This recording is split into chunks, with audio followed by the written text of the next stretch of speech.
So I'm 24 now, but this happened to me about 4 years ago, right when the pandemic was at its peak and everyone was cooped up at home.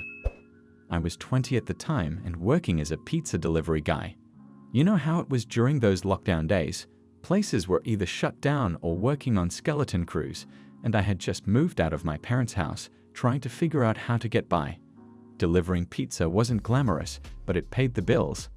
I never expected anything crazy would happen to me though. Honestly, I was just trying to keep my head down and grind through the shifts. Back then, I was working tirelessly. With all the lockdowns and restrictions, everyone was ordering takeout, so the delivery game was non-stop. I was pulling long shifts, biking all over the city, and barely had time to breathe. That was the life of a courier back then.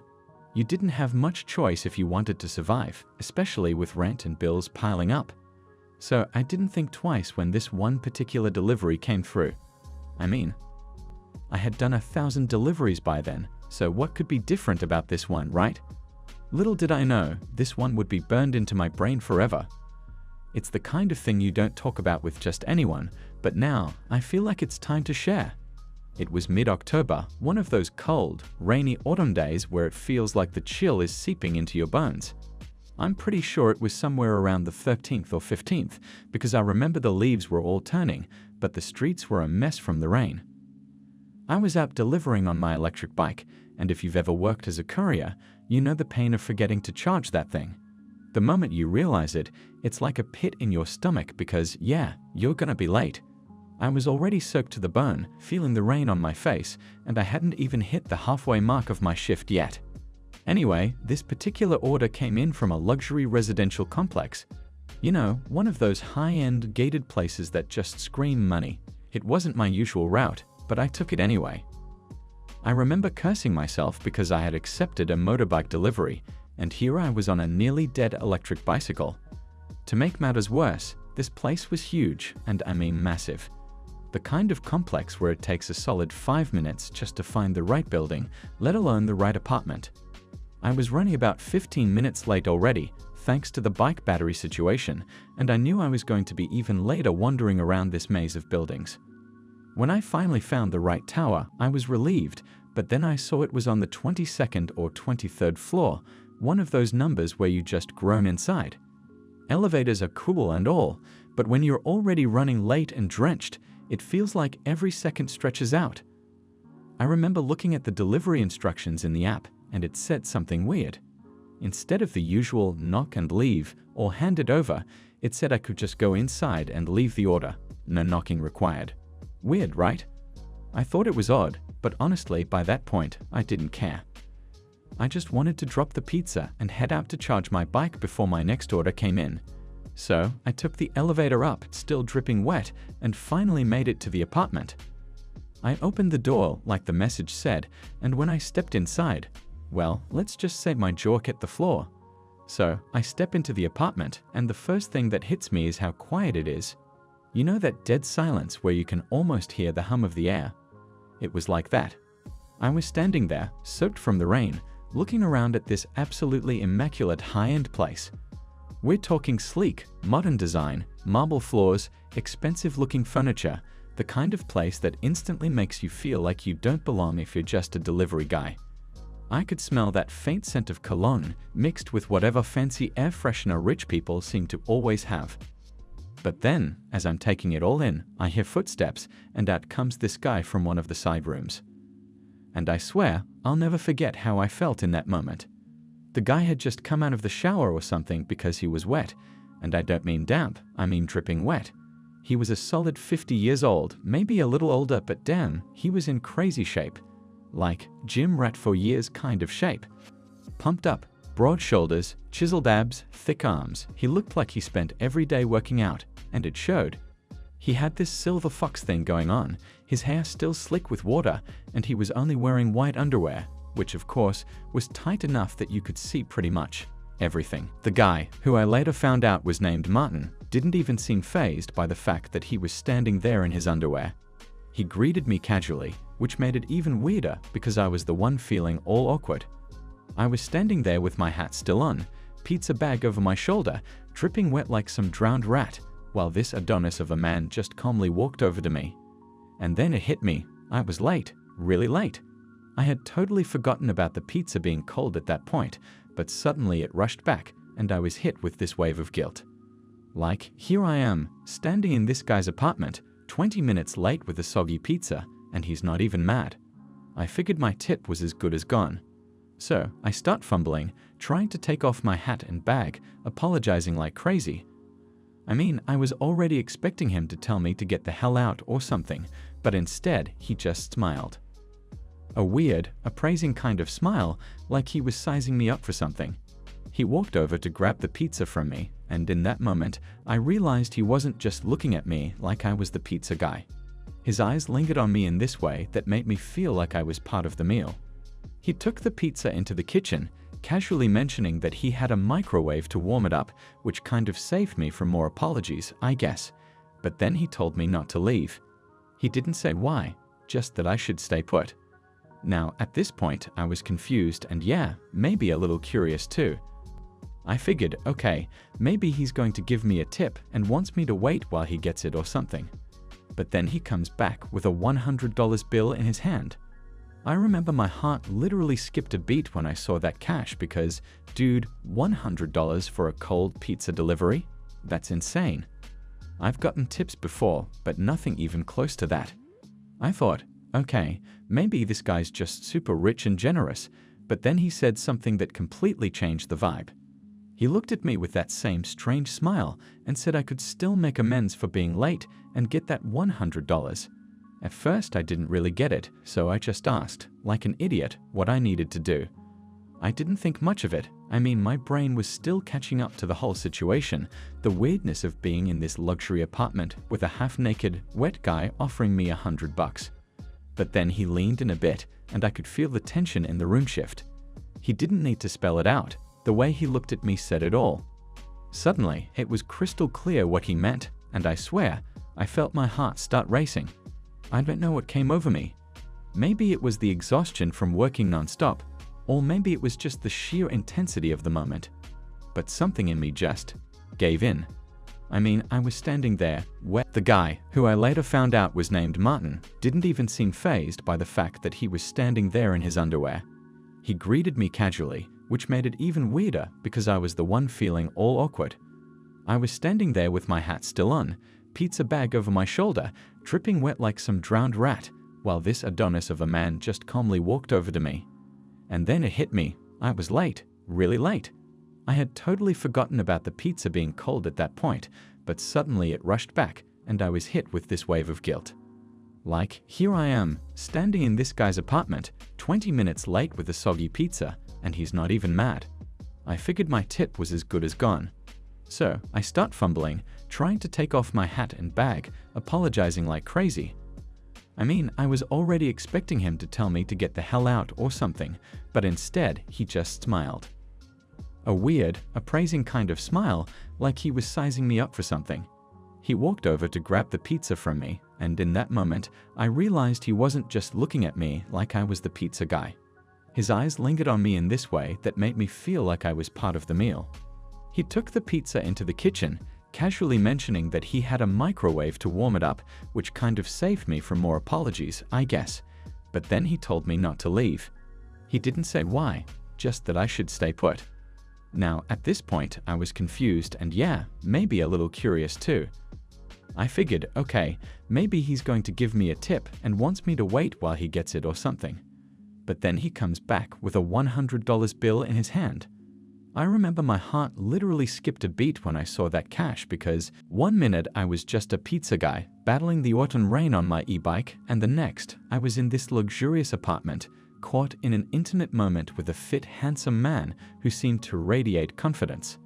There was a part of me that was still processing everything, questioning whether I was dreaming or if this was some kind of bizarre fantasy. But as soon as I felt Martin's warm, strong hands gripping my hair, that doubt evaporated. This was real, and I was right in the middle of it. The sensations overwhelmed my senses. Every touch felt electric, sending shivers down my spine. The feel of his skin was warm and slightly damp against my hands, and it was intoxicating. I could feel the power in his body, every muscle taut and alive. My hands moved instinctively, exploring the contours of his thighs, the solid mass of his calves, and the way his body responded to my touch. It was a strange mix of submission and dominance. Each touch was a silent conversation, a push and pull that left me breathless. Every time I glanced up at him, I caught that look in his eyes. The blend of lust and surprise mirrored my own feelings. It was like we were both in uncharted territory, figuring it out as we went along. I could see the appreciation on his face, a grin playing at the corners of his mouth, which only fueled my desire to please him more. I was hyper-aware of my every action, wanting to make the moment last, wanting to give him everything I could. His breathing became heavier, each inhale a reminder of just how real this was. The sounds of the apartment faded away, leaving just the two of us in our own world, cocooned in a bubble of heat and tension. I could feel the softness of his skin beneath my fingertips and the strong, steady pulse of his body. It was a dance, an interplay of control and surrender, and I was fully committed, lost in the throes of this unexpected experience. The more I worked with my hands, the more I found my own body responding to the heat of the moment. My palms slid over him, each touch igniting sparks of electricity, and I reveled in the knowledge that I was making him feel good. There was something powerful about knowing I was the one bringing him pleasure. It was intoxicating. The thrill of the situation, the connection between us, and the intimacy of the moment all collided in a beautiful chaos that I never wanted to end. My palms glided over his skin, fingers tracing the grooves of his muscles as I worked my way up his legs, each movement deliberate yet instinctive. There was a rhythm to it, a beat that matched the pounding of my heart. The weight of his body, the heat radiating from him, pulled me deeper into the moment. I could feel the tension in his muscles tightening under my hands, and it drove me wild. I was fully caught up in it, lost in this mix of desire and disbelief. In those seconds, I forgot everything else: the rain, the pandemic, the exhaustion of my day job. Okay, now let's finish with the novella. I hope you enjoyed my writing and artistic abilities. So there I was, on my knees in front of this guy, fully committed to what I was doing. It was like I had flipped a switch in my head, and all my usual hesitations were gone. The room was warm, his breathing was heavy, and I could feel every little movement he made. I was so focused on him, on how he was reacting, on how his body was tensing and relaxing as I worked. I had no idea I'd be in this situation when I woke up that day, and yet, somehow, I was right there, fully immersed, first, but then harder as he got more into it. The pace picked up, and I could feel the heat building in the room, his grip on my hair tightening as he started moving in rhythm. I couldn't believe how turned on I was by the whole thing. It was like my body was reacting on instinct. It wasn't just that I was doing it, it was how I was doing it. I mean, I wasn't exactly inexperienced, but I had never been in a situation like this before. The power dynamic was off the charts. He was sitting there, this huge, muscular guy, totally in control, but at the same time, there was this undeniable attraction between us. It wasn't just about the money anymore. It was about the moment, the heat, the tension, the feeling of being completely taken over by something way bigger than myself. He was gripping my hair tighter now, not hard enough to hurt, but just enough to let me know he was in charge. The sound of his breathing filled the room as I kept going, each exhale growing rougher, deeper. I could feel the pace picking up, his body moving with a rhythm that matched mine. And the way he leaned back, his abs tensing and flexing with each movement, it was almost hypnotic. There was something about seeing someone so powerful in that kind of vulnerable moment that really got to me. His hand on my head started to guide me more forcefully, his hips lifting slightly off the couch as he set the pace. I wasn't even thinking at that point. Everything was automatic, instinctual. My hands were on his thighs, feeling the solid muscle beneath his skin as he moved. I could sense he was getting close, the way his body was tightening up, his grip on my hair becoming more insistent. I remember this strange mix of nervousness and excitement bubbling up inside me, but I was too far into it to stop. And then it happened. He reached his peak, and I could feel it building before it actually hit. His whole body tensed, his muscles tightening in this powerful way as he released. The next few seconds felt like a blur. There was this intensity in the air, like time had slowed down for just a moment.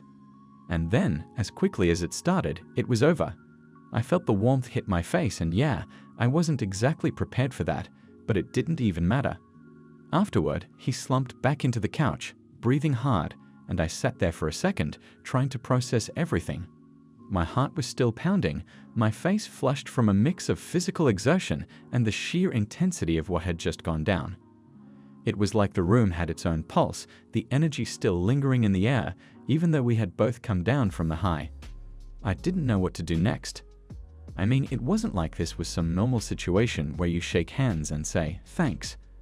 I was still on my knees, wiping my face with the back of my hand, unsure of what to expect. But then, something surprising happened. Instead of just telling me to leave or tossing me the cash, like I was some kind of transaction, Martin reached down and pulled me up to my feet. I was expecting something cold or detached, but he actually leaned in and hugged me. And not in that awkward, thanks for the service kind of way, but a genuine soft hug. His arms were strong around me, and for a moment it felt kind of comforting. Like, despite the rawness of what had just happened, there was still a sense of connection. It was weirdly intimate in a way I hadn't expected.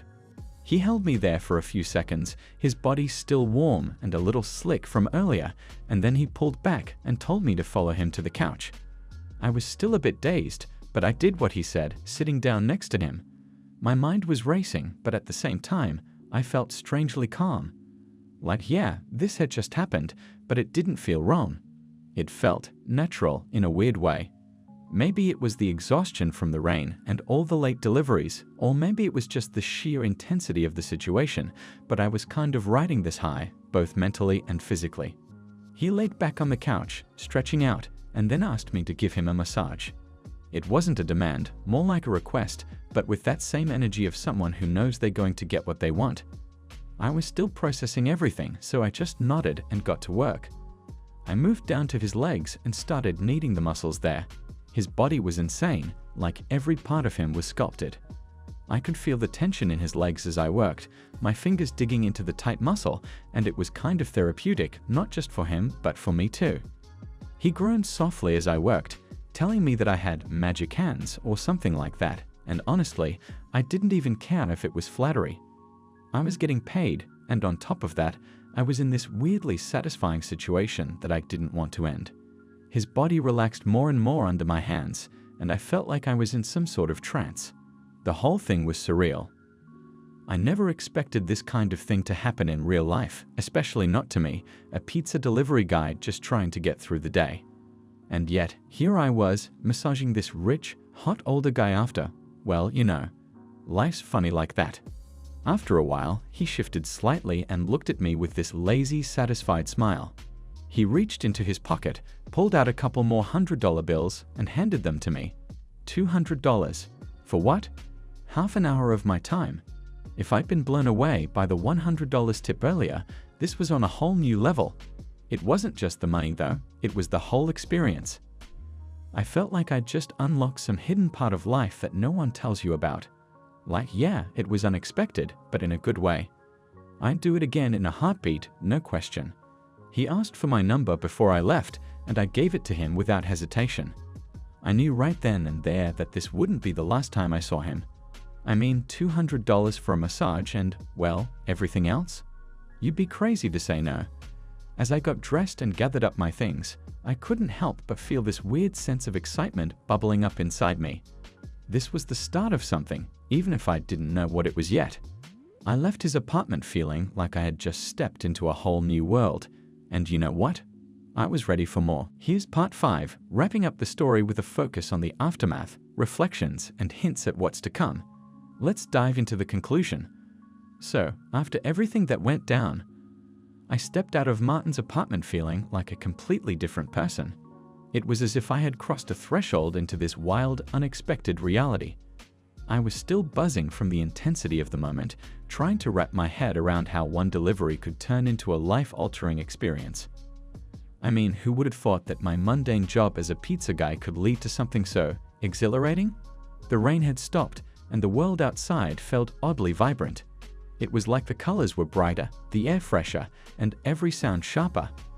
I could barely contain the excitement swirling inside me. As I hopped back on my electric bike, I felt a mix of adrenaline and disbelief coursing through me. I couldn't stop thinking about Martin, his body, his presence, the way he had looked at me with that smirk that hinted at something more. And the money. $200 for a short encounter that had felt more intimate than anything I'd ever experienced before. I mean, I was just a pizza guy, right? I'd never imagined my nights could end up like that. Well, that's probably the end. Those who listen to the end are great. Subscribe to this channel, it really is the best of all. If anything, I have a few more stories with this man. Yes, this is exactly what you thought. I became, let's say, not only a courier. Naturally, I changed the name and places, but if you want, I'll write a couple more stories to the author of the channel with Martin. Let's do it this way, 1,000 likes and I'll write more. Thank you for watching and the author for the